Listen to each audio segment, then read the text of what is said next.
नमस्कार, आप देख रहे हैं नेशनल न्यूज लाइव और मैं श्रुति दुबे। हरियाणा डिप्टी सीएम दुष्यंत चौटाला ने उचाना में खुला दरबार लगाकर लोगों की समस्याएं सुनी। देखिए उचाना से हमारे संवाददाता दीपक की खास रिपोर्ट। सर, क्या मामला आज किस वजह से आप उचाना पहुंचे हैं? मेरे पहले भी एक रेगुलर रूटीन था कोविड से पहले कि महीने में 2 बार 5 और 20 तारीख को उचाना में आता था, चाहे मैं सांसद था या उसके बाद।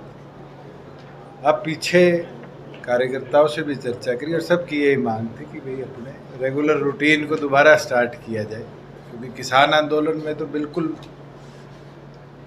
क्षेत्र के कार्यकर्ताओं से तो मिलता रहा मगर लोगों से मुलाकात कट ऑफ हो गई थी और उसको आज रीस्टार्ट किया है। और कई ऐसी चीज़ें थी जो पाइपलाइन में है मगर अभी पेंडिंग है, उनको फिर आगे एक्सपीडिशियसली टेकअप किया जाए।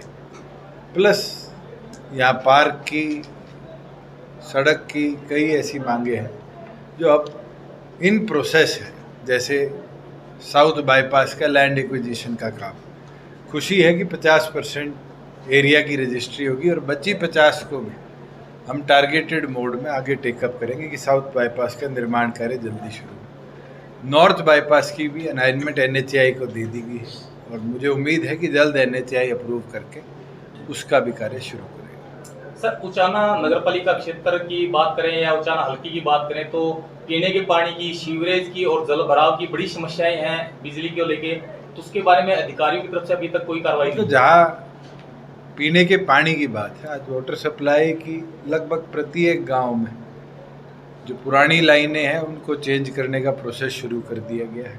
शहर के अंदर भी कई ऐसे एरियाज थे जहाँ प्रॉपर कनेक्टिविटी नहीं थी, वहाँ भी बूस्टिंग स्टेशंस अप्रूव कर दी गई है और मैं मानता हूँ आने वाले दिनों में इस समस्या को दुरुस्त कर दिया जाएगा। ये एक ऐसा काम है जो एक दिन में नहीं दुरुस्त हो सकता, क्योंकि कई जगह 30-30 साल पुरानी पाइपलाइन है और आज भी मेरे आगे एक समस्या आई है जहाँ ग्रे वाटर मिलके पीने की पाइपलाइन में आ रहा है। मैंने इमीडिएटली ड्यूटी लगाई है, हफ्ते के अंदर अंदर उस पर एक्शन लेके उसको दुरुस्त किया। सियासी गलियारों में चर्चाएं हैं कि जेजेपी के जो विधायक हैं वो नाराज हो गए हैं। ईश्वर सिंह का मामला है कि पार्टी के कार्यक्रमों में शामिल होने से मना कर दिया है और रामनिवास खेड़ा ने वहाँ के जो निकाय प्रधान थे नरवाना के, उनको जहाँ संगठन की बात है, क्या कराया, यहाँ संगठन की बात है, मैं ये मानता हूँ कि प्रत्येक क्षेत्र को बराबर विकास कार्य मिला है और आगे भी मिलता रहेगा। जहाँ किसी साथी की, विधायक की ये बात हो कि उसकी 1-2-3 सड़कें पेंडिंग है तो वो रेगुलर फेस में टेकअप होगी। कोई एक दिन में तो एस्टिमेट्स अप्रूव नहीं होते बन के, और पीछे मेरे से मिले भी थे, उसको एडमिनिस्ट्रेटिव अप्रूवल दे दिया गया। आगे वो हरियाणा इंजीनियरिंग वर्क्स पोर्टल पे डाल दिए जाएंगे। अगर वो डलने से सेटिस्फाइड होते हैं तो अच्छी बात है। निकाय चुनाव में जेजेपी प्रत्याशी काफी अंतर से पीछे रहा है और जबकि आप काफी अंतर से आप जीते थे, तो क्या मुख्य कारण रहा है? मुख्य कारण एक है कि जो लोग पहले से चुनाव की तैयारी में कर रहे थे, केवल मात्र उचाना ही नहीं, प्रत्येक अर्बन लोकल बॉडीज में उनको लोगों का समर्थन मिला। मगर जहां अर्बन वोटर्स की बात है, मैंने तो ये रिव्यू किया है कि जहां जहां हम चुनाव लड़े वहां पर हमारा वोट परसेंटेज जो विधानसभा चुनाव में था उससे बड़ा है।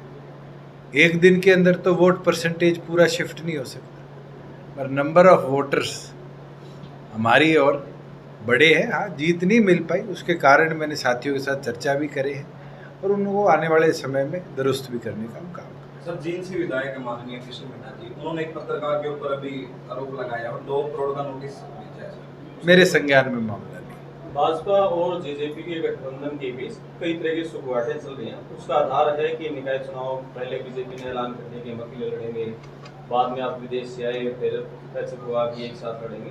तो गठबंधन को लेकर क्या? धर्मपाल जी, लोग हर रोज नई स्टोरी बनाते हैं और कईयों की ये आदत भी है कि हमारी कोऑर्डिनेटेड इस टीम को कैसे खराब किया जाए। उसमें प्रत्येक आदमी के अपने खुद के कुछ उद्देश्य भी हैं।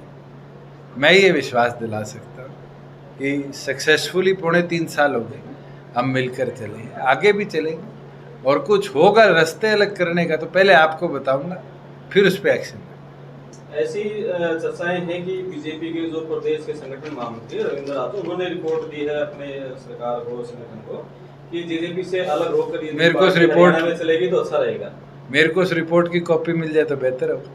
अगर आपको किसी ने दी है तो शेयर कर लेना मेरे से।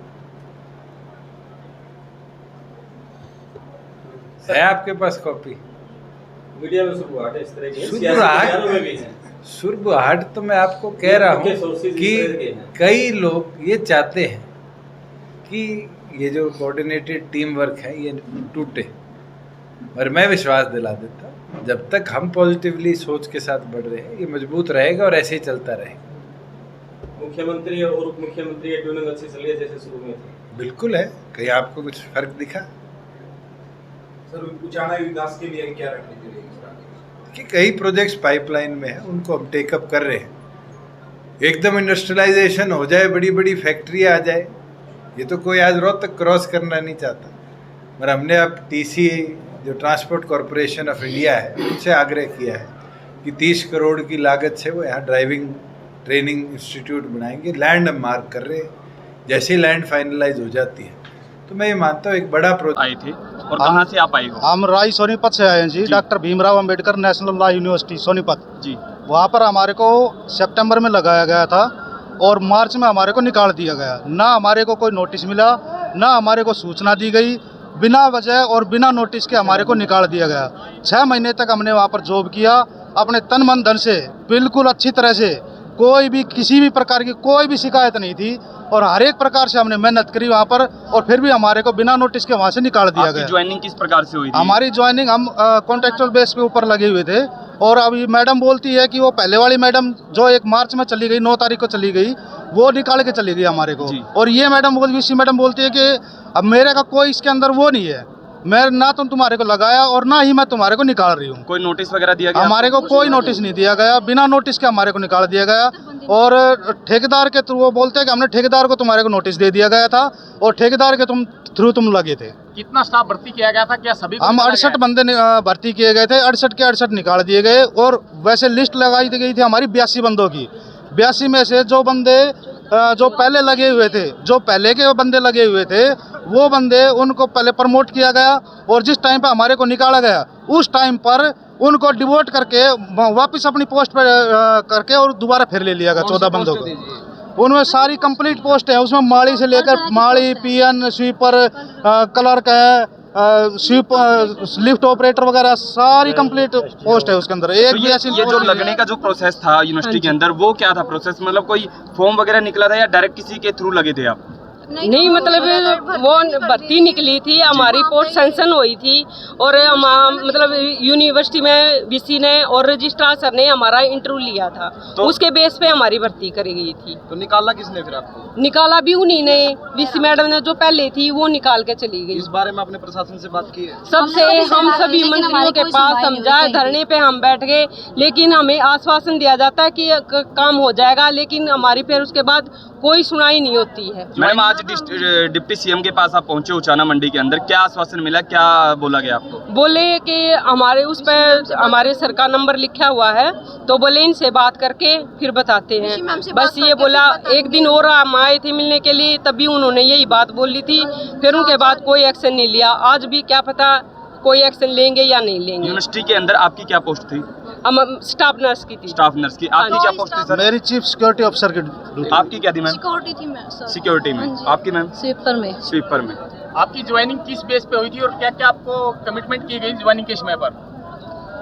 हमारी ज्वाइनिंग जो करी गई थी कॉन्ट्रैक्चुअल बेस के ऊपर करी गई थी, और उस समय हमारे को ये बताया गया था कि आपकी पोस्ट सैंक्शन है। तो कोई समय सीमा भी दी गई थी? कोई हमारे को कोई समय सीमा नहीं दी गई। हमारे को यही बोला गया था आप परमानेंट लगे हुए हो। हाँ जी। उस टाइम पे हमारे को कुछ भी नहीं, कोई डॉक्यूमेंट सारे कंप्लीट डॉक्यूमेंट भी लिए हैं, बाकायदा रजिस्ट्रार ने, बाकायदा वीसी ने, सभी ने हमारा इंटरव्यू भी लिया है। 3-4 बार लिया। फैमिली आईडी में भी आपकी अटेंडेंस का कोई रिकॉर्ड? हमारे अटेंडेंस का भी पूरा रिकॉर्ड है, पूरा रिकॉर्ड है। डिजिटल थी या नहीं, डिजिटल तो यूनिवर्सिटी में किसी की भी नहीं थी। आज की डेट तक किसी की भी डिजिटल कोई भी वो नहीं है। क्या नाम आपका? मेरा नाम अरुण कुमार है किस जी। समय तक आपने अभी तक जॉब की वहाँ पर? हमने 6 महीने तक जॉब किया। 16 मार्च को हमारे को निकाल दिया गया, 29 सितंबर को हमारे को लगाया गया था। सैलरी किस प्रकार से मिलती थी आपको? सैलरी डीसी रेट में मिलती थी हमारे को। बाई अकाउंट मिलती थी? बाई या- अकाउंट में सैलरी मिलती थी। कितने महीने की आपको सैलरी मिली अभी तक? हमारे को कंप्लीट सैलरी तो मिल चुकी है, लेकिन हमारे को ये बोल दिया गया कि 28 सितंबर को कोई सरकार का कोई लेटर जारी हुआ था कि 28 सितंबर के बाद कोई नहीं लगेगा। यूनिवर्सिटी के अंदर वो लेटर आया था 1 तारीख को, और फिर भी अभी भी सरकार ने ये लेटर निकाल दिया गया है कि 28 तारीख को वाला कोई मैटर नहीं है, अभी भी भर्ती कर रहे हैं और यूनिवर्सिटी में भी अभी भर्ती कर रहे हैं। ये नहीं है कि हमारे को निकाल दिया तो हमारी जगह को किसी को निकाल रहे हैं, अभी और भी भर्ती करने लग रहे हैं। जून में भर्ती चीज का किस चीज का जो आपको भर्ती किया गया उसका रिकॉर्ड आपके पास है? हमारे पास तो खाली बस जो हमारी अटेंडेंस है वही है। ठीक, धन्यवाद। तो ये थी इस वक्त की बड़ी खबर। आगे खबरों के लिए बने रहिए नेशनल न्यूज लाइव के साथ। मुझे दीजिए इजाजत, नमस्कार। नेशनल न्यूज लाइव अब उपलब्ध है 1100 प्लस डिजिटल केबल नेटवर्क पर an android based DTH smart setup box सभी OTT प्लेटफॉर्म। 24 घंटे लाइव देखिए हमारे सोशल मीडिया पेजेस पर। अधिक जानकारी के लिए विजिट करें www.nationalnews.live पर